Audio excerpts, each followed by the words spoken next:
কিছু কিছু সম্পর্ক আছে যার কোনো নাম হয় না, তার সাথে আমার সম্পর্কটা সেই রকম। আমার এই ভালোবাসার নাম আমি জানি না, তার সাথে আমার সম্পর্কটা সেই রকম।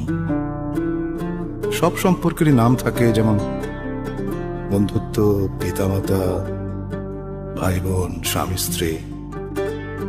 কিন্তু তার সাথে যে সম্পর্ক, তার কোনো নাম নেই, একেবারেই নেই। ও আমার প্রেম, ভালোবাসা, খুব সাধারণ ভালোবাসা, শুদ্ধ পবিত্র ভালোবাসা। She is my sunshine.